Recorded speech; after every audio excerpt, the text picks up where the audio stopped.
فیضان اپنے پریوار کے ساتھ ایک پرانے مکان میں کرائے پر رہنے آیا۔ مکان بہت بڑا تھا لیکن کئی سالوں سے خالی پڑا تھا۔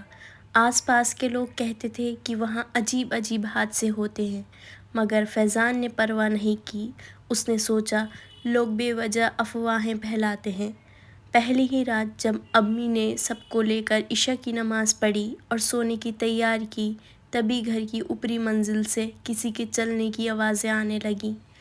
سب کو لگا شاید بلی ہوگی، لیکن آوازیں انسانی قدموں جیسے تھیں۔ دوسرے دن صبح سب ٹھیک رہا، مگر رات ہوتے ہی وہی آوازیں پھر گونجنے لگیں۔ فیضان نے ہمت کر کے اوپر جا کر دیکھا، لیکن وہاں کچھ بھی نہیں تھا۔ تیسری رات اور بھی ڈراؤنی تھی۔ جب امی قرآن کی تلاوت کر رہی تھیں، تبھی اچانک لائٹ جھپک جھپک کر بجھ گئی۔ اندھیرے میں کسی بچے کے رونے کی آواز آئی۔ ننھا سیف فیضان کا بیٹا تھا۔ امی سے لپٹ گیا اور بولا، دادی وہ بچہ مجھ سے کھیلنے بلا رہا ہے۔ سب کے دل دہل گئے۔ اگلی صبح پڑوسی حافظ صاحب سے بات ہوئی۔ انہوں نے بتایا اس مکان میں بہت سال پہلے ایک مسلم پریوار رہتا تھا۔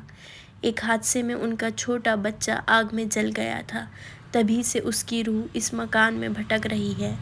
انہوں نے پریوار کو صلاح دی کہ ہر کمرے میں سورہ بقرہ کی تلاوت کریں۔ اس رات جب انہوں نے پورا گھر قرآن کی تلاوت سے بھر دیا تو اچانک گھر کے کونوں سے چیخ جیسی آواز آئی اور پھر سناٹا چھا گیا۔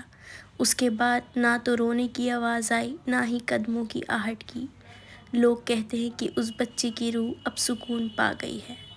ایسی ہی اور ویڈیوز کے لیے سبسکرائب ضرور کریں۔